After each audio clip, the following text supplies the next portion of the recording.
right, Andy Matthews, welcome to Reanimates then. It is an absolute thrill to be back. Now, I haven't seen the movie Reanimates, the eponymous Reanimator, rather, but I feel like I have been brought back from the dead when I come back onto this podcast. Finally, I am alive again and able to do whatever it is that they do in that movie, Reanimator. You don't want to be a reanimated being. They are not having a good time in that movie. They come back real fucked. Oh, no. Are there no zombie movies where they come back and it's fine? They come back and it's good. Are there no stories in which somebody plays God and dabbles in that which man was not meant to dabble in, and it all turns out all right? Yeah, where's the zombie movie where everybody comes out better? Exactly. Yes, happy. Thank goodness I'm not dead anymore. That reanimation fluid has really cleared up my skin. I feel like I've got a new lease on life. Literally, they say. Shame it's only a lease, but there you go. What can you do in this housing market? Because I will have to die again at some point. Sure. When God wants this body back to do whatever it is that he does with it, something disgusting probably.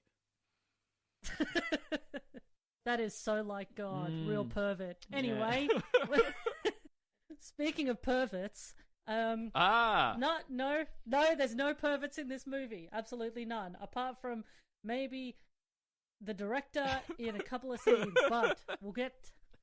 But we'll get to that. I don't know. I found the actions of the abominable creature, the Yeti, the Sasquatch in this movie, I found in some ways his behaviour to be quite perverted.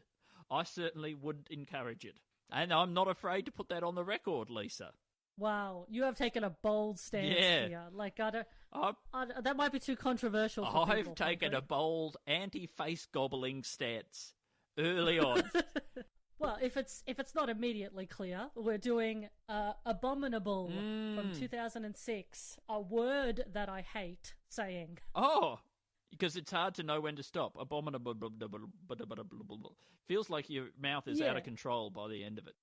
The 2006 version, not the 2019 animated version about the lovable, quite big, fluffy Yeti thing. Quite a different film. I mean, when I tried to do a little bit of Googling to research this, my early Google hits were very misleading. But I was able to dig a little deeper by putting in the crucial keyword, the famous keyword of this Combs podcast, and that is Combs. Abominable Combs gets you this movie. It doesn't get you a place that sells terrible combs. Oh, just the most disgusting brushes for your hair. Oh, they're so sticky hideous. Somehow. They're always wet, even when you dry them. It's horrible. But there is a connection, because what do combs have? Teeth. And what does the creature in this movie have? Also teeth. So we're back on track. We're back on track. You know what? Everybody in this movie has teeth. This couldn't be more relevant to the discussion.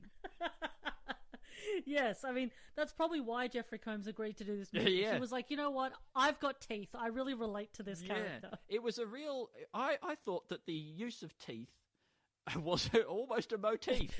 a motif. The teeth motif in this film came across very strongly. I immediately regret having you on this podcast. Now, where do we want to start? How to even begin? I'll tell you where I want to begin. The director's name, Ryan Schifrin. Yeah, that was also where I was going to begin. And as soon as I saw that name, I thought, Schifrin, that's a name you don't see all that often. The only other place I've ever encountered the name Schifrin was in a sketch that I did with a friend of the show, Martin Dunlop, in about 2010 for a TV show called The Inquiry. And Martin wrote the most insane sketches, and I didn't understand most of them, but they were all very funny. But then there was one where, for some reason, he played a strange man in a cupboard just saying the words Lalo Schifrin over and over again. Now, I didn't know what it meant then, and it didn't come back to me until I saw Ryan Schifrin, the name Ryan Schifrin. I thought, I wonder if he's in some way related to Lalo Schifrin, whoever it was that Martin was talking about in that sketch all those years ago. And then I sat a little bit deeper into the credits. I kept watching, and whose name should appear? Lalo Schifrin, who did the score for this film. And I looked him up, and it turns out he's a very successful composer for the movies. Yes, he is. He composed the Mission Impossible theme, that very famous theme. Yes. Ryan Schifrin is also his son. If that wasn't immediately obvious, the pieces were already falling into place by this point. Yes. Yeah. Well, this movie was very much a family affair. Ryan Schifrin's wife was also one of the producers. One of the things I liked in my research was that I found Lalo Schifrin worked on a TV series in 1975 that is just simply called Bronk. Hang on. Bronk? Yep. B-R-O-N-K. Oh, wow. It is such much comedy value in that name. It's like onomatopoeia for like something falling from a great height. It's about a detective called Alex Bronkov, and I guess they call him Bronk. Sure. Well, no further questions. The main thing that I was interested in when I was looking at the credits for this was, so it's written by Ryan Schifrin as well as directed by him. It's also co-written by someone called James Morrison, who, as far as I can tell, is an Australian trumpet player. Yes, like it cannot be the same guy. No, surely it's absolutely. I can tell you right now, it's not the same guy. Australian trumpet virtuoso James Morrison was not the co-writer on the 2006 horror film Abominable. I could just but I cannot find any information outside of IMDb for this. And also, the James Morrison who co-wrote this has a cameo in this movie, and the actor is an Australian. That was a bald man, wasn't it? And James Morrison is bald. I'm actually now starting to roll back some of my early. Like, I could not find, because it doesn't link anywhere on Wikipedia. I couldn't find, like, Googling James Morrison Abominable, it obviously comes up with, like, him in the credits. But, like, when you go onto the James Morrison on IMDb, you know, if you link it from this page, the Abominable page, it goes to all of these credits of, like, James Morrison playing himself at jazz festivals, you know, being on Enough Rope with Denton. You know, it really seems like it's him. You've blown the case wide open, Lisa, and I am extremely interested to learn more. How could this have come about? I still don't think it's him. I just look. I'd have to look again at his face, and in the show, and then look at James Morrison, the jazz player, again. It's so weird. I'm going to have to do a deep dive investigative podcast series on just this credits. It's really intriguing, and if that is what happened, well, it doesn't so much answer questions as prompt several more. Because the credit, he's not listed as written by, he's listed as story by, which I guess is a different type of credit. So it could have just been that one day Ryan Schifrin met James Morrison, on an the airplane. Australian trumpet player. Yes. Yeah. And he was like, "Hey, buddy, I hear you're in the movies. I've got a great story for you. I'm from Australia. We've got lots of abominable snowmen there. No. Here's an idea I have for a horror movie." Now, I mean, we don't, though. We don't have lots of abominable snowmen here in Australia. And if that's what James, how he opened the conversation, I'm amazed this story went anywhere. Well, he was trying to fool him, you see, because we don't have him here. He wanted people to think Australia's a big, dangerous place. Yeah. I will say the interchangeability of the different terms for this creature are very varied, because the film is called Abominable, which is a word that is pretty much exclusively used to describe a snowman in Yes. popular lore. Yes. Whereas this is very much a Bigfoot Sasquatch type creature. Yeah, and he is... Which I would say is a different cryptid. Yes, but the word... I mean, the word abominable is... it's potent, it's provocative, and I understand why they went with that ahead of Sasquatch or Bigfoot for the name of the film.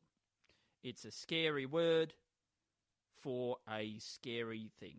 Well, let's get into it. We open on this couple. They hear a bunch of noises. The wife of this couple is played by old school horror scream queen Dee Wallace. Yes, who also played the mum in E.T. Yes, and she was also she also acted with Jeffrey Combs in The Frighteners, my favourite of his roles. Right. Now, I thought her performance in this was terrible. Yes, I like her as an actor, but she is not given anything to do in this movie besides be the upset wife. Yeah, it's a very strange start to a film. It doesn't start like a movie.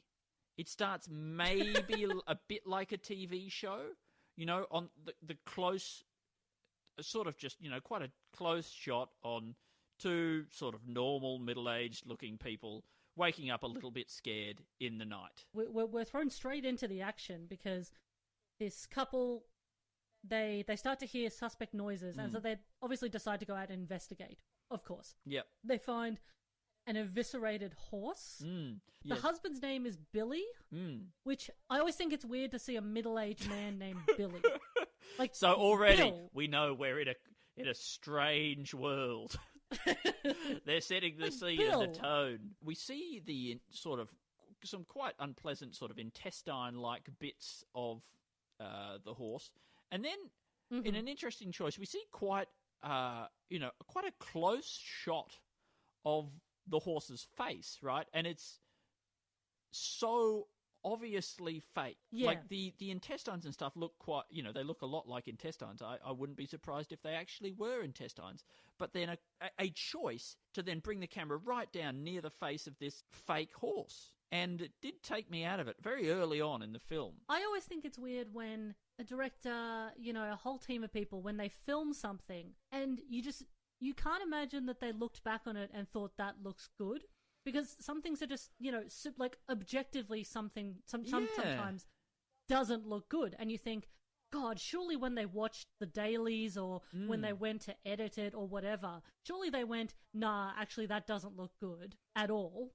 Let's cut it. I mean, were you just not involved in the editing at all and this editor fucking hated you? Like, well, but it's also like, it's not like we need to see that. I wonder if Ryan was a bit nervous about things and he didn't trust his ability to sort of just imply things. And I think like a lot of successful low-budget horror films, right, they don't just show you everything. They hint at a lot of stuff. And if they can't show you something well, they don't show it to you at all, right? And then that can often be quite powerful. Like a lot of things in this film struck me as reminding me of that great line from Garth Marenghi's Dark Place, where Garth Marenghi is talking about a book that he'd written about a killer rat, and he says, It's not a metaphor for anything. It's a story about what would happen if an actual rat attacked New York. I've met writers who use subtext, and they're all cowards. And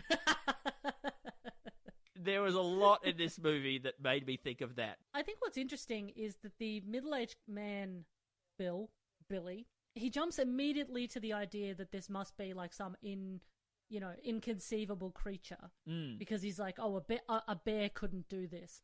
And it just really makes me think of how Americans view their own country, because Americans are always the first to say that Australia has a lot of very dangerous creatures. It's a dangerous place to live. There's always things that'll kill you. America has fucking bears, 8-foot tall bears walking up to people's pools and lounges. Yeah. We don't have that. That's insane. Yeah. Raccoons coming in through your window. The bear thing is a recurring niggle for me in this movie, which is that, like, cougars. This could actually happen with a bear, and not that much would be different. Like, if it actually was a Well, bear, yeah, it would be more or less the same film, and it would just be something that could happen. Later in the film, Bill and a couple of other blokes are in the forest hunting the Sasquatch or the Bigfoot, and one of them is just there as a bit of a joke, doesn't believe that the Bigfoot is real. They hear some noises in the bush, and the bloke says, "It's probably just a bear," and runs off into the forest after it with his gun. Yeah. Now, if it is a bear, you should also run. that's also very bad. Yeah. Well, we meet our main character is called Preston, played by Matt McCoy, who's done lots of TV. He's done a bunch of stuff. I know him as the husband in The Hand That Rocks the Cradle, which is a film I saw very young and has upset me still to this day. Right. I know him as Lloyd Braun from Seinfeld, George Costanza's enemy, who his parents really like and think is very successful. He's quite funny in that role, and that character goes on to have a nervous breakdown, and I like to think of this movie as a continuation of the same character, just later in his life. In fact, in general, I think of this movie as the sequel that Seinfeld never had, because there are at least 3 actors in this film who have quite prominent roles in Seinfeld. Really? Yeah. So Lloyd Braun, the police deputy, was Jackie Chiles, who was Kramer's lawyer, and then the sheriff himself, who's quite a famous actor. Yeah. He was also in Seinfeld. We'll talk about him later. I can't remember what role he had, but there's three prominent Seinfeld actors. Interesting. Jeffrey Combs didn't do Seinfeld. So he's got, he's been in an accident. He's got an awful nurse, I guess, played by Christian Tinsley, who is usually a makeup artist, but here he is in his film debut. He's an Oscar-nominated makeup artist. He's done heaps of stuff. Yeah. He's a really, really successful makeup artist, and I would say maybe the best actor in this film, right? No. Well, I mean, obviously I'm not suggesting he's better than Jeff, but he is playing a very unpleasant person in a very unpleasant way. I really disliked this character a lot. He's maybe he's maybe the most he's a shit of a bloke. He's maybe the most horrible person I've ever seen on screen. Wow, you really need to watch more horror movies, Andy. I hated this guy. Again, a lot of people in this film were probably let down by a not great script, but we'll get to that. Anyway, he's a shit of a bloke, and he's going to be a shit of a bloke the whole movie. Yep. Preston, he was paralyzed in a rock climbing accident in which his wife died. Yes. And his doctor, for some reason, seems to think it'd be a good idea for him to go back to the cabin where he and his wife lived, but to stay there with his sadistic nurse. Yeah. Also, the cabin is entirely inaccessible for a person in a wheelchair. Very true. Did the doctor not take that into account when dealing with a patient who now uses a wheelchair? Well, maybe if this there movie are so many stairs. Maybe if this movie is about anything, it's an indictment on the American healthcare system. I missed that on the first watching, but I think you've opened my eyes, and we're really talking about continuity of care here, and the fact that the ongoing care of the patient is not present in a healthcare context that only sees patients as a potential revenue source and not people to be healed. Anyway, that's my thought. I also thought it was weird. I thought it was, so Otis, the nurse, he's a nurse. We get it. He doesn't need to wear his fucking scrubs the entire film. It could be that the true abominable snowman is the increasing reliance in private health insurance in the US, and it could also be opioid addiction. It could also be that. Yeah. I reckon. We meet Jeffrey Combs in a minute. Preston and Otis stop at a gas station where we meet Jeffrey. He's playing Buddy. We learn his name later. Yes. He's the servo worker. He's got like a nose tube thing for oxygen. Yeah. And he's got these great glasses that make his eyes look really big and buggy. Yeah, so he also had those glasses in the last movie that I saw. Like, this was very similar to the role that I last saw Jeffrey Combs in when we watched Fortress. It was, he had Yes, the same of long course. hair, the same buggy eyes, the same low status little weirdo. I liked what he was doing with this character.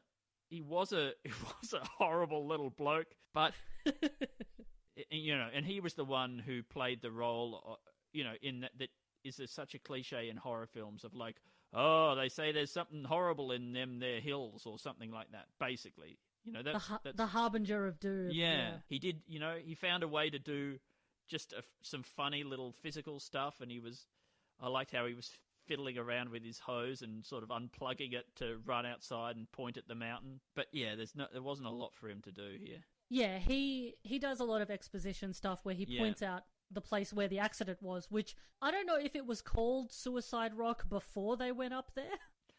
But they don't go up there now, apparently, since the accident. Yeah, I mean... Let's not go up to Suicide Rock. Oh, we all used to love going up to Suicide Rock before that accident. Love having a picnic up there. Oh, it was a popular spot, Suicide Rock. But now it's taken on a very grim overtones since that woman died. It was only called Suicide Rock because John Suicide founded it. He discovered that land. No one's ever died there. Apparently Jeff based this character on an uncle of his. Oh, yeah? I don't know if his uncle has seen this film now. The moment I like is when he takes out his oxygen tube to smoke a dart. Yeah.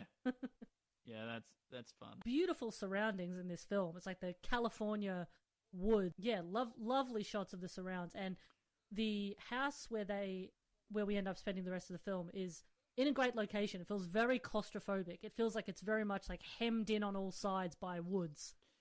It's a good spot. So Otis has to go back into town because they forgot Preston's soy milk. Don't know why it was soy milk. Yeah. Weird thing to happen. Later, Otis is drinking. He's drinking the milk, but he's drinking it with vodka. Yeah, that's fucked. Vodka and milk. That's disgusting. Vodka I mean, and that's soy like milk. Otis goes out and he's gone for ages. He's gone for like 5 hours. Yeah. Yeah, and is it during that time that the girls next door arrive? So some girls are showing up at the cabin next door. 4 girls or 3 girls? Yes. I couldn't tell. 5. 5 young women. 5. They've hired the next door cabin for a bachelorette weekend. I think it's 5. Is that what's happening? Okay. Yeah, so pretty soon Preston gets out his binoculars and he notices that a nearby power line has come down. His landline phone is out. And remember that this is 2006, so only one person in this whole film is able to actually call someone on a mobile phone. I think maybe one other character has a mobile, but yeah, it's not like every single person in the film has one like it would be now. But they do seem to be able to receive emails on their phones, even though their phones are like Nokia 3210s. And I don't know if that's accurate. It's this weird, awkward time where I guess they were trying to incorporate, mobile phones have done some strange stuff to films, to horror films in particular, I would imagine. And I think it's just an awkward time trying to incorporate that into your storytelling. And it's pretty clunky the way it plays out. One of the girls, and we only really learn one of their names, but it doesn't really matter. One of the girls is trying to get through to her boyfriend on her mobile. She starts wandering around trying to get reception. Preston's watching her through the binoculars. And he assumes he's going crazy because he starts seeing like rustling in the bushes and dark shapes. But in a bit, he sees the girl's phone lying on the ground and the girl is nowhere to be seen. And he sees the creepy eyes of the monster, right? Yeah, he just see. I think at this point he doesn't see eyes. I think he just sees like rustling. He might see just a couple of dots, and he's like, "Whoa, what was that?" Yeah. I will say, I think that this actor has a really good face. I agree, and I liked him. I thought he was doing a good job. I thought he was good at this role. Yeah. The script is just letting him down. Like, they've got him talking to himself, like explaining what he's seeing and what he's thinking while Otis is away. And it's just totally unnecessary. It's really obvious what he's thinking. and what he's seeing. It's not that complicated, and yet I think just maybe there's a bit a bit of just nervousness creeps in from the director, and he has him say the things out loud just in case. It's really clear what's happening, and I had an idea that I think would have made this film heaps better, right? Oh yeah, go on. And it is that Preston's character, as well as being paralysed from the waist down, he should be mute, right? He hasn't spoken since his wife died, right? Okay. Mm-hmm. And then we have, beautiful silent scenes where he's going around seeing this stuff happening. There's a reason why Otis feels like he can push him around so much more, okay? Because he can't talk back. There's another good reason why he can't talk to the police on the phone or something like that. And then this jeopardy of he's watching these women get attacked and disappear, and he can't call out to warn them, right? And if it's a psychosomatic thing that's stopping him from talking, that's such a great, interesting thing for him to have to overcome in order to try and save these women. And I just think that would have made it so much more interesting. He would have had some kind of a journey to go on. You would have to be a much more creative director, I think, which I think that Ryan was getting there, but I don't think that kind of a challenge was necessarily within his wheelhouse at this point in his career. Because I think that, you would have to do so much with creating enough interest on screen. Because people don't like silence. That is the thing with, when you watch horror movies especially, when you watch a horror movie from, the last couple of years versus something from, I don't know, let's say the early 80s, the difference in sound is marked. Like, watching Fear Street, for instance, on Netflix, it is staggering how noisy it is. Like, there is never a moment for the audience to rest and contemplate and think. Like, there's just constant noise. Right. And that's just the way they're making films now. Like, it's not objectively a good or a bad thing. Just the style of filmmaking, and especially with the way younger people watch films these days. But I mean, you've got there's something to be said for attention span and all that. You've got Lalo Schifrin. You've got the master of the movie sound right there. Use him. Fill the space with a bit of that sound. Shoot in something other than a fucking mid shot for just a couple of seconds. Let us see a bit of the space. Let's see these scenes play out. There was a couple of shots that I thought were really good, but then I realized it's because, like, they stand out because it's been, like, quite tedious shots up until then. Yeah, so tedious. And so it's like, there's a shot of him later, I think it's just after when he's talking to himself, telling himself he's not crazy. There's a great shot that's kind of like him lit from below. I was like, oh, that's great. But I'm like, is it great, or is it just different to what's been happening for the past half hour? Yeah. But yeah, McCoy, I think he's great. To me, he's somewhere between like an Anthony Perkins and a James Stewart. Obviously, the James Stewart comparison is also fair because this film has a lot of elements of like Rear Window. Definitely. The guy sort of, very much going crazy, binoculars, wheelchair, etc. Yeah. And he has a kind of browbeaten look. You can kind of imagine him like playing the henpecked husband of a domineering Betty Davis type wife who calls him like a wet rag in front of his friends and embarrasses him, Sure. I can imagine him playing that sort of character. Well, here's just a little clip of Preston basically thinking to himself that he might be going crazy. There is something out there. You're not crazy, Preston. You're not crazy. Well, shit, you are talking to yourself. He decides to email the police station. Yeah, which I assume you must be able to do, but I would never think to do that. It's kind of a funny idea, but I don't think it's played for comedy here. I don't think anything really in this movie is played for comedy. Like, did you get any laughs, or was this just all pretty straight for you? I laughed a lot at a scene later. Yeah. But that was definitely played for laughs. Was it just something about like 2006? Was it more common? Because I think, there's another horror movie where someone tries to email the cops. I think Scream? Right. Yeah, and it must be something about the late 90s, early 2000s. Maybe you could turn an email into a text message in some fucking way. Maybe. I don't know. It seems so foreign to me now. Yeah, it is genuinely hard to put your head back into that space of like when you couldn't get everything on every device. What was that like? And I guess it does date the film so much, like as do the on-screen graphics for the email server that he's using, which looks so strange. Yeah. That's what's so funny about using tech in films is that this film is only 15 years old. Yeah, and it seems so ancient when you put in like those big brick analog phones, and he does also try to email the girl, right? He somehow finds her email address on some White Pages directory and emails the girl's phone, and then the phone starts ringing, I think. Yeah, it doesn't even ring as a text message. No. It rings as a phone call. Yeah.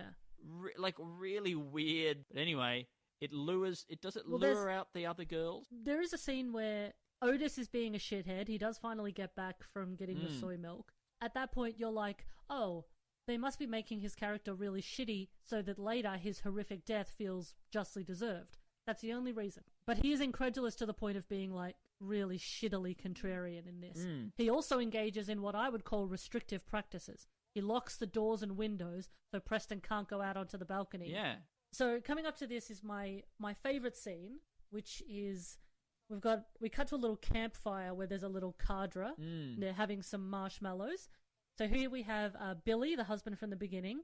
We've got Jeff again as Buddy, and we've got fucking Lance Henriksen as Ziegler.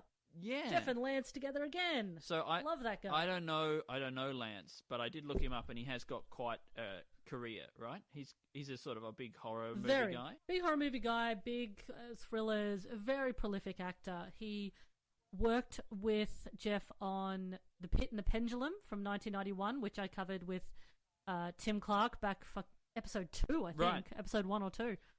And also on the 1994 film Felony, which is a really fun action movie and a personal Jeff favorite of mine. If you're a person who's not really into horror movies, but you still want to see something with Jeff Combs in it, then that's a really good one, because that's just like a straight up and down kind of like action movie. Yeah, cool. And he's great in it. So, but here's just a little clip of these two just fucking vibing. I guess you never heard of the Darwin Awards. Ooh. The what? The Darwin Awards, they give them out to people who died doing the stupidest shit. Like what? One of my favorites is this guy. This guy goes to a petting zoo with some of his friends, and he decides to demonstrate the effectiveness of crazy glue. Crazy glue? Yeah, you know that shit. He squirts it in both his hands, and he leans over this fence, and he slaps both hands onto the rear end of a rhinoceros. You are No, I'm not kidding you. No shit, this thing takes off, yanking this guy right off his feet, and all he can smell is ass. And unbeknownst to him, this rhinoceros has been constipated for a couple of weeks, right? So they give him a massive dose of this laxative. The zookeeper. Yeah. So this thing is charging around trying to free himself of this guy. And he's stomping on pygmy goats and ducks and all this stuff, and he starts shitting uncontrollably right in this guy's face.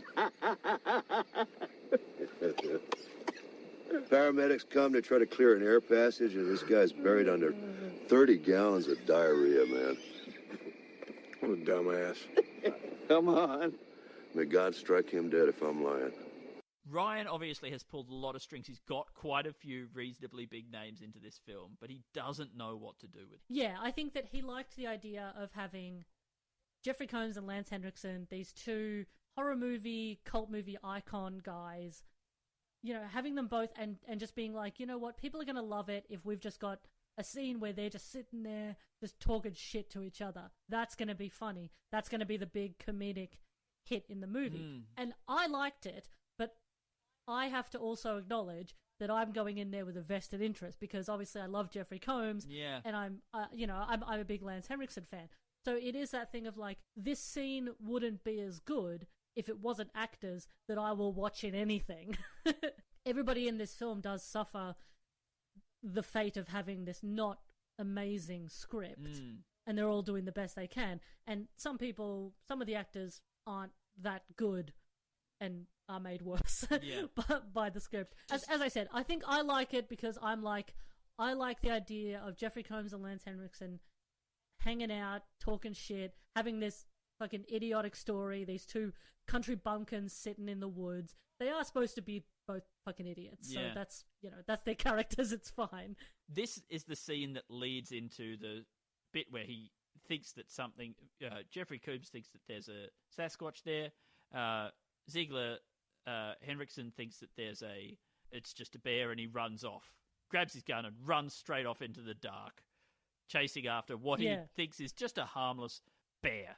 And then Buddy asks Ziegler, like, because Ziegler says he doesn't believe in Sasquatch, and Buddy's like, well, why'd you come out with us then? And Ziegler just says, I like to kill shit. So that's his character. He just wants to fuck up a bear. He doesn't give a shit about cryptids and interesting new specimens. This is also I know I've already got a big clip just before this, but I also do just like this clip of the way Lance Henriksen says this. Shh, quiet. You be quiet. Oh, now quiet. You shut up. That's fine. And then there's this scene, this sort of interminable scene of Henriksen walking through a cave, right? He finds a cave and he just walks into it. It goes for so long, this scene. Long. Just shots of him nothing interesting looking, happens. and then shots of him walking down the cave, and it's supposed to be building tension, right? It's supposed to be building suspense. And I'm not a filmmaker. I don't know anything. I don't know how you would do this to make suspense actually build. And this is a scene where in a competent horror film, it would be really tense, but it just isn't. It's just boring, right? When you know something's going to happen and it's delayed and somebody's, in this vulnerable situation, it should be building tension. But I was just like, just get there already. I don't know what it is. What's missing? I don't know, because he's gone into this spooky dark cave all by himself like an idiot. But the whole sequence really is just him doing the same thing. He's walking forward, he's shining his torch, he shines his torch onto something. He doesn't really react to a lot of the things that he sees. Like, he sees a lot of bones, and they're all different creatures, including... He also sees a skull, and I have to assume it's meant to be a Sasquatch skull, because it's huge. Yeah. It's like the size of, like, 4 watermelons stacked on top, like, in a square. Like, it's... I can't believe that was the best size comparison I had. But it was... So 4 watermelons stacked in a square? Is that yeah, right? Like two watermelons wide and 2 watermelons up. I think that's a great measurement. A watermelon cube. Yeah. And then I was trying to think of how big it was. I'm like, well, it's bigger than a basketball. It's smaller than a washing basket. He comes across the disemboweled girl who got dragged away before. She's still alive. He sees her guts hanging out, and he says, and I've written this down, oh, wow, that is gross. Yeah, I made that note as well. It's so disarming. Oh, Zeke. Yeah. And then this... He's right. It is gross. Yeah, but it's not something you ever... It was disarming because it's not something you really ever hear, I think, in a horror film. You never hear somebody saying, oh, yuck. It's always, they're scared, they're horrified, but they're never just like, oh, your guts, oh, wow, gross. Yeah, I think that in a horror movie, in terms of like what emotions come to the forefront first, it's usually at the very top, it's usually like horror, fear, and then like a deep-seated disgust would come after that. But I think just like plain ickiness of that kind of, like when you eat something and you just don't really like it, like, oh, gross. Like, that's pretty low down. Like, that's like back of your mind, I reckon, when you see a human gut. And she's so upset too. She is, as you would be. Weeping and screaming because she's like, don't leave me, the beast is coming back. And then he's like, no, I'm going to go get help. You'll be fine. Yeah. She won't be fine, She will not mate. be fine. Even if you do make it out and you do get help, she is not going to be fine. And then she gets dragged away into the dark. Yeah, frankly, I'm afraid she was. I'm surprised she was still alive. Does seem implausible. Anyway, off she goes. Yeah. She's been dragged away. He gets chased out, and then basically the Bigfoot picks off him and Farmer Billy, and Buddy one by one. And we get to see a close-up of the jaws of the beast as it bites their heads off. Yeah. And that looked cool. Yeah. There's a number of shots in this where it's like POV, you are about to be eaten by a Sasquatch. And you get the full idea of like its jaws coming to eat your head in one gulp. And it's quite effective. I think that for a low-budget movie, there's a lot of effects and prop work that this film actually does quite well. You know, it wouldn't be fair to compare it to things with, you know, a $20 million budget, but and I don't know what the budget for this was. I mean, I know it's obviously low budget, but I think there's some things that it does quite well. I kind of like when Ziegler goes back to the camp and he's like, Sasquatch is real, help me. And him and Billy just start firing their guns wildly into the bushes, like totally randomly. They're not hitting anything. But yes, Buddy is the last taken out by the Sasquatch. He spends a lot of time panicking and trying to reason with the beast. Yeah, I liked his performance in this bit. I kind of thought he'd survive. My thought was that he would get away and try and warn people or something. But no, he just gets picked off. And it does make this scene and this whole subplot of these guys feel like a bit of a dead end. It doesn't really play into the film in any other way. It's just a thing that happened. Yeah, because apart from the bit where Otis meets Buddy at the start, none of these characters interact with the main characters of the film. So they could easily be lifted out, which is, you don't want that. You want people to matter in a script. But yeah, it would have been nice, you're right, if he had survived and maybe he could have popped up at the end and been like, I tried to go for help, but I smoked too much and I couldn't run fast enough to get there, you know, just something at the end. Totally. I mean, I think that feels like a low-status character like that who's really no threat to anybody and who's already sort of obviously up against it, right? He's weakened and his status in the thing made me feel like, well, he sort of deserves to survive, or like, you know, there'd be some poetic justice to that. But again, you know, I don't think there's anything going on below the surface in this film, and so he just gets killed. Yeah, because he's also the only character without a gun, and so Ziegler and Bill are like shooting wildly. They're like the big, scary woodsman guys, and you know, Buddy's just hanging back with his little bag. Yeah, it seemed cruel to kill him in the end. He should have gotten away and you know, had a fun little ending had a for beautiful himself. life. He goes on to become the president of the United States. You know, that's an ending. He sells the petrol station.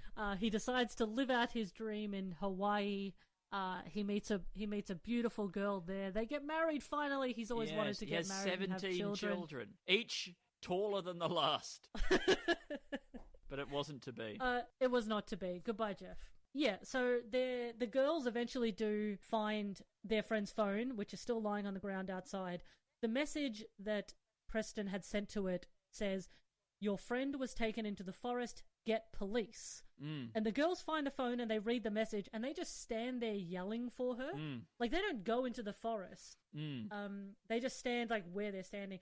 Also, one of her friends hears that message and says, "I'm going inside. This is lame." Fuck you, mate. Yeah. There is a point not too long after this when one of the girls does try and call the police, and we overhear that they've said, well, the police say, sorry, you can't report somebody missing in the first 48 hours. And I don't know if that's true, but if that's true, that's the worst policy the police have ever had. Because I don't believe it is true. I don't think so. But again, it's just a real clunky thing of like, aren't the first 24 hours the most crucial when you're looking for a missing person? How dead does the person have to be before you can report them as missing? Anyway, so the girls, they're all fighting because some of them want to go into the forest and look, and some don't. One girl gets mad and throws a drink into the other one's face. And you think that that's going to be pointless in the film, but it is not, because it gives us the perfect excuse for a gratuitous shower scene. Yay! That's right, yes. Wouldn't be a dodgy, low-budget horror movie without tits for no reason. And so our friend Preston, who is using his binoculars to keep an eye on the girls because he does know that they are being picked off and killed, then also is, and they've accused him of being a peeping Tom, but he is also, from the purest of intentions, watching these women shower. And Preston can see the Bigfoot lurking outside, so he's not just looking for tits. The woman in the shower, and this is something that fucking bugs me so much, and it shouldn't have, but it did. The woman in the shower does a thing that only happens in dumb movies, which is she gets out of the shower, and she only wraps the towel around her waist like a man would in a film. Women do not do that. Okay, good to know. Women do not get out of the shower and only wrap a towel just around their waist to cover their lower half. Dry your tits as well. Everyone does. You gotta dry your tits. That's I've said it. I sound like a broken record, but you gotta dry your tits, ladies. And then we get the first on-screen kill of this. Yeah, film. yeah. So the Bigfoot comes through the bathroom window, or just shoves its huge arm through the bathroom window. Yeah, and he grabs her from the inside of the room, beats her against the window frame, and takes her away. Well, the major goof with this is that there's heaps of blood on the walls when Preston sees her, and then when he tells Otis to look, there's no blood there at all. Yeah, that did suck. But this is a really cool scene. The way that arm comes in and grabs her through this small window, and then grabs her around the waist and drags her out, and her body sort of folds in half to pull out the window. Yeah. It was the first thing that I've seen where I was like, oh, that actually looks that's kind of funny and really messed up. It was creative in a way that almost nothing else in this film is. And then there's another death later on that I thought was even better. And I was like, oh, this is actually cool. And I get it. It's not for me, but I could get why somebody would like this. Yeah, I mean, that's if you're going to make a low-budget horror movie, you got to make the deaths fun or entertaining. Yeah, from this point on, they sort of nail those bits, I think. Yeah, they do amp it up from here on in. Otis is being shit again. He gets really frustrated at Preston. He thinks he's lying, hits him out of his wheelchair. He also takes a syringe full of some sort of knockout drug, and he puts it in his top pocket of his scrubs. And he's like, I'm going to inject you with this in a minute. But then Preston takes the needle and knocks him out with it. Yeah, jabs because him in the neck. He's the dumbass. He's a dumbass who put a needle into his top pocket. Dangerous and unhygienic. Yes, but I didn't mind this bit. I thought it was fine, and I was happy that we didn't have to listen to Otis anymore for a while. There is also a fun moment, and I'll post a screen cap of this, where Preston sees the Bigfoot in the window, like he goes up to this small window and it's just full of the Bigfoot's face. Yeah. It's a bit silly looking, and he faints. We do meet the sheriff in a sec at the cop shop. Sheriff Haldeman is drinking from a cup that says "Don't mess with the bull," presumably because he's being played by Paul Gleason, who is the principal from the Breakfast Club. Yeah. That being his, famous line from that movie. It's a weird thing to put in there. And he's not just Sheriff Haldeman, he's Sheriff Dick Haldeman. If you look at if you look at his nameplate on his desk. The comedy of this film is definitely interesting because in this scene, basically the deputy is saying, hey, we've got this email. This guy Preston's kind of worried. Maybe we should go up and see what's going on. And the sheriff is like, there's no such thing as monsters. Don't be stupid. 25 minutes is too far to drive. And the scene ends with sheriff showing his classy side and saying that he's going to go to the loo to, quote, give birth to a monster. So we're ending the scene on a poo joke. That's classy. Yeah, real good stuff. And then one by one, the girls get killed. The Bigfoot is kind of lurking outside, and we get a really good shot of the beast here, like full body shot. And that looked it's all right. really good.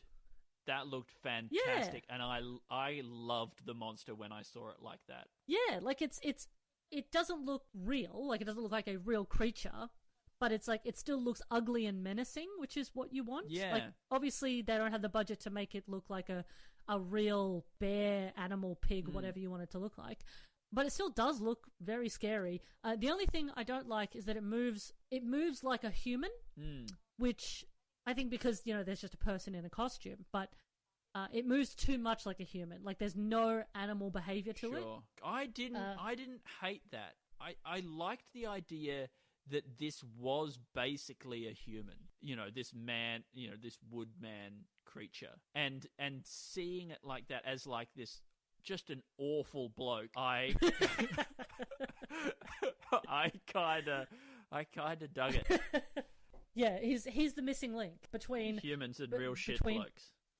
Yeah, I don't know how close to humans a Bigfoot is meant to be. Like, I don't know if it's meant to just be like big, tall ape, or if it's meant to be some sort of more Neanderthal creature. I don't know. I need to do research on my cryptids. The skull that we saw in the cave really looked like a Neanderthal kind of skull. And I think the size of this monster is a bit inconsistent. Sometimes it seems like it's super tall, but then when it was inside chasing the women around their house, just looked like a guy. Yeah, because there's a couple of shots where it's outside and he seems to be as tall as some of the trees, which would mean he's 9 or 10 feet tall. Yeah. Whereas there's a scene coming up, which is, again, another scene I really like, where he's in the house and he still reaches the roof. Like, he's not bending. So he's, 8 feet tall maybe. Anyway, yeah, the next scene is another kill I like because the Bigfoot's in the house and the girls are all in different rooms. And the Bigfoot reaches up through the ceiling into the floor above and grabs one of the girls from above and just pulls her down, rips her throat out. But I really like just that shot of him just like charging through the floor above him. Quite effective. Yeah, that's cool. I think there's 2 women left at this point. One of them tries to run to the car, but the creature almost flips the car. This woman dies. He just sort of boops her guts out. Yeah, he's like, he hits her on the stomach. He just kind of like goes bump, and blood just comes out of her. Yeah, like it's inelegant, is what I would say. He just squishes her. I think she just gets squished with a foot. Yeah. So it's a weird way to go. When you used to, at primary school, you used to inflate a, what's this going to be, Andy? A fruit box. You blow up a fruit box and then you stomp on it. Oh, yeah. And it pops. Oh, yeah. Yeah, it's that. Make a big popping sound, yes. Okay. All right. That's less disgusting than I thought it was going to be. Good. I'm a nice boy. I don't say disgusting. You are a nice stuff. boy. I can't imagine you ever bumping on a woman's guts and splitting her innards out. Thank you. So we've got our final girl, who is Amanda. She's the only one whose name we really, really learn, played by Haley Joel. There's a weird bit. Well, there's a bit in here where he's looking for something to kill the beast now, and he gets a knife from the kitchen. He says, "I'm going to need a bigger knife," which is obviously a reference to, I guess, Shawshank Redemption. Exactly. But then he goes and gets his climbing axe, his old climbing axe. And I was like, that's cool. That's interesting, right? This is him. He's having to, like, he wouldn't have wanted to go climb again. Never thought he'd be using this thing again. He gets out the climbing axe, and the climbing axe is like, it's a cool kind of weapon type thing, right? And you're like, oh, this is interesting. It's got an emotional weight. It's a cool looking weapon. Here we get to see him sort of deal with some of his demons. But it never comes up again. Never see that climbing axe again. He takes it out of the closet, and there's a nice shot of it, and then that's it. We don't use it again. Yeah, so in the end, initially they decide to set a trap for the beast, but they seem to think that he's too smart for that. So for some reason they decide on the much more dangerous and complicated method of climbing down the side of the house, rock climbing style. Seems worse to do that. But okay. Yeah, and for some reason he says he needs to go first to secure it at the bottom. Now that's just not the way that ropes work in rock climbing. He doesn't need to do that. The reason that he needed to go first was because he couldn't climb over the railing himself. So that should have been the reason. But what the effect that this has is that she's coming down after him, and then the beast grabs the rope and starts pulling her back up, right? Which is fine. It's a cool scene. Yeah. The monster has figured out ropes pretty quickly. Yep. The monster, he looks especially like terrifying here because he's covered in blood. Because at this point I realized he's eaten like 8 people. Well, at some point, Preston says, we've got a bit of time because he's eaten now, so he's not going to get hungry again for a while, or something like that.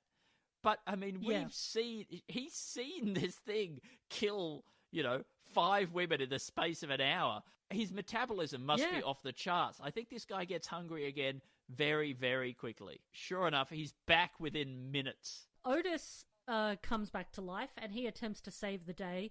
You think that we're going to have an Otis redemption arc, but we are not. He axes the monster in the back, and I believe his fun cutting exit line is, "Hey, ass monkey, eat this." Yes. Ass monkey is such a lame insult, but it is also very 2006, so I can see. And it's very Otis.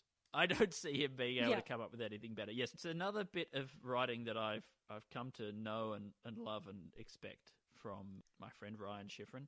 And The axe does nothing as well. Like, the axe, the monster barely notices that axe at his back. totally. But then we get my favorite bit of the film, which is where the thing turns around, grabs Otis, and bites his head off, but like bites him in such a way that he sort of bites inside Otis's mouth and then down on the top of his skull and bites sort of the top front third of his head off.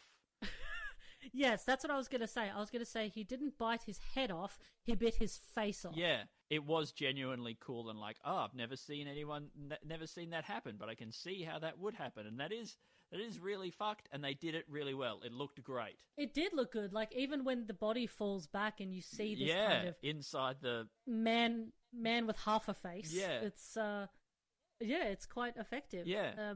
Not enough brains though, but let's not nitpick. Amanda and Preston do eventually make it to the car, but then Amanda drives them straight into a tree. Yeah, so quickly. She goes they flying out barely go through the anywhere. windscreen. The monster's about to get her, and then Preston starts pressing the horn, which the monster Seems to drive really the monster hates. crazy. Really hates. And then Yeah. I was like, oh, maybe there's something there. Maybe it's the noise. Like, maybe he hates noise, this beast. And maybe what he's really doing when he's attacking these people is he's going after people who are being noisy in some way. And then I was like, well, there could be a layer of meaning there about like this unconscious damage that we do to our environment by being so noisy. Ah. And again, that would be a great thing to tie into if Preston couldn't talk. Why he would be under the radar. You've thought so much more about this than the scriptwriters did. But then that it doesn't really happen. The monster gets over the excruciating pain of the honking, but then Preston manages he rallies eventually to reverse into him, crushing him against a tree and driving the big axe that is still stuck in his back from Otis, driving it out through his chest cavity. Yes. Ultimately killing the beast. Yes, it does take a while. He really has to. Preston really has to continue to just keep revving that car into him repeatedly. Once that's all done and the cops finally find him, so the deputy finds Preston and Amanda, the cops say that they can't find any bodies. So they're like, well, we might as well check out the woods. Might as well. Yeah. And just as the sheriff is laying on the real toxic masculinity, calling his deputies pussies and all that. He says, you they guys are a notice- bunch of candy asses Yep, for being that's scared. per- They have just heard that 5 people have been murdered. They've seen these people badly injured.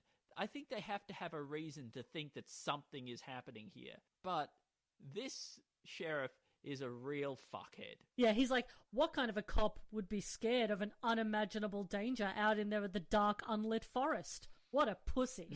They get their own, really, because they see not one creepy set of eyes, but like 30 sets of eyes light up in the dark forest. I loved that shot, by the way. Like, I thought it was really creepy and effective, the way that you only saw the eyes and they just lit up really quickly in like gathering speed, and so there was more and more and more of them just sort of beyond the trees.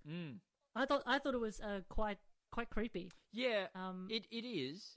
It doesn't really make sense. Like, none of the film really makes sense. But, like, this Bigfoot is obviously an incredibly ravenous, relentless killer of men, of humans. Yes. Right? Women in particular, but all humans. And it's just there in the woods, really quite close to civilization. How has this not emerged earlier? Right? If there's even just one of these things feasting on people at this rate... it eats, as you say, 8, 9 people in less than an hour. The population of Yeah. this town nearby is only 2,000 people. They're going to be gone within a week. And then it turns out that there's, a whole civilization of these things.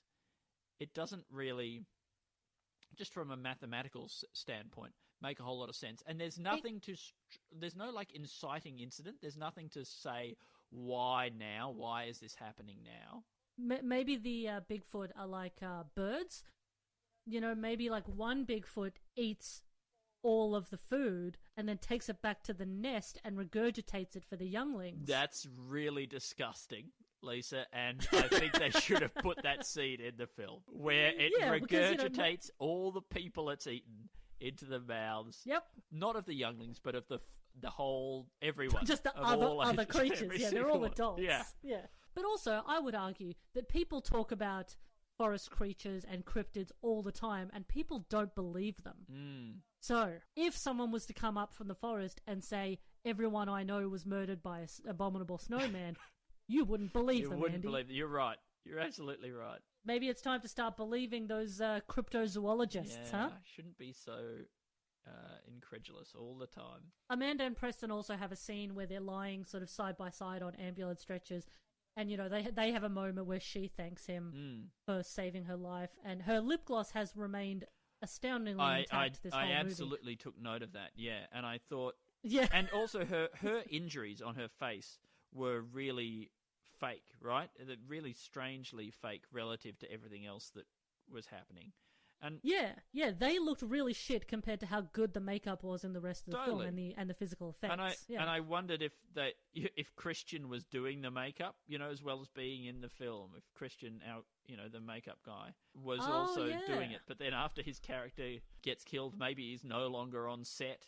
And yeah, it's just somebody was doing it. Maybe Ryan, maybe Lalo. Oh, you think Lalo Schifrin was in there doing the makeup? Hey, it's a family affair. I'm normally a composer. I don't know. That is not an Argentine accent. I don't know what an Argentine accent is. I thought you were doing great. Also, for particularly big Jeffrey Combs fans, I also realized that the Michael Deek, who is like the person in the Bigfoot costume, also played the creature from Cellar Dweller, which is a 80s horror movie that Jeffrey Combs stars in the sort of opening prologue thing of. I thought that despite having Lalo Schifrin involved, I didn't think the music was very good. No, Sorry. It was pretty sparse, and I wonder if he just had a couple of offcuts of things that he chucked Ryan's way. And then also, I'm interested in, because I went to Rotten Tomatoes to look at the scores for this, and this has 69% or something like that.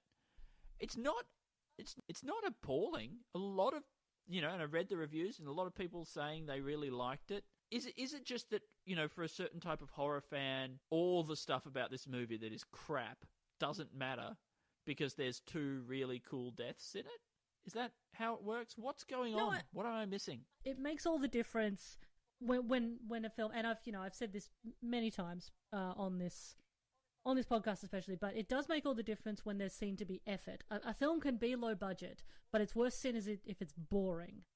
Even though large parts of this were boring, and were suffering under a not terribly interesting script, there was a bunch of really good ideas that I think got it over the finish line. And I think the lead actor was doing a lot of heavy lifting. Like, I think he's quite good. That made a huge amount of difference because obviously we're spending the most amount of time with him. To compare it to another film I've done for this podcast, Lurking Fear, where, again, low budget movie, putting a lot of stock in like effects and monsters and gory ideas like that. But the fact that we had to spend so much time with a main character who fucking sucks and the actor is not doing terribly well, that makes all the difference. Whereas, what's his name?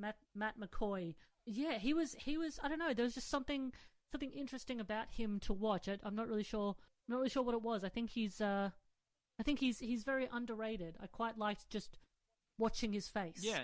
No, he had lovely, sad face and soft eyes. No suspense for me at any point in this film. I get scared really easily. And I sense tension when there's often no tension. I didn't sense any tension in this film. There was no suspense. I think I remember showing you an episode of X-Files that... I'm still terrified. I'm still terrified. Shook you to your core, evidently. In fairness, the one episode of X-Files I did show you was a particularly harrowing one. Man. So maybe I should have started on one of the sillier ones, I think. Rough.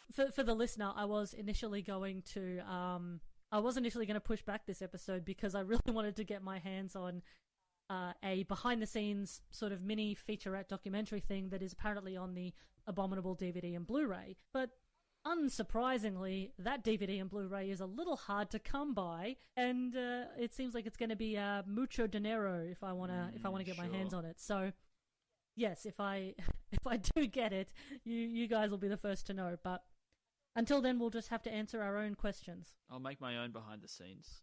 Thank you so much, Lisa. I had fun. I also did. Anything to plug? Oh, you can always listen to the Two in the Think Tank podcast with me and Alistair George William Tremblay Birchall.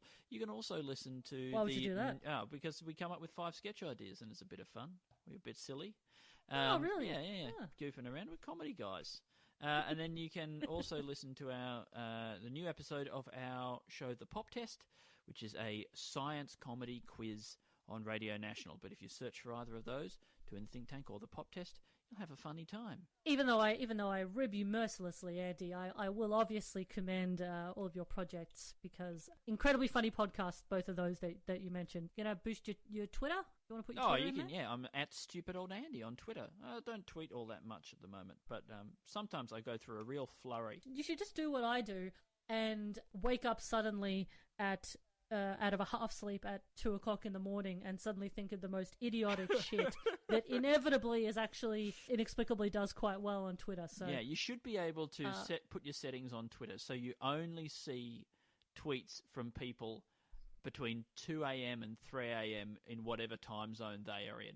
That's the only stuff I'm interested in. I don't want your waking thoughts. I want the things that make you sit bolt upright, snap you out of sleep. That's the real Twitter. Some of the times I tweet something and I realize that the reason I want it to do well is because I've pulled over my car to tweet it. Yeah. I've had a thought while I'm driving and I'm thinking I don't want to get caught on my phone, so I pull over into a side street and I tweet it because it must go out there, and that is a problem. You deserve that. I deserve everything that's coming to me. Do we have a sign-off? What do we say to sign off, Lisa? I don't have a sign-off. You can say whatever you want. Well, until we Rihanna meet again, goodbye. That's good. Fuck.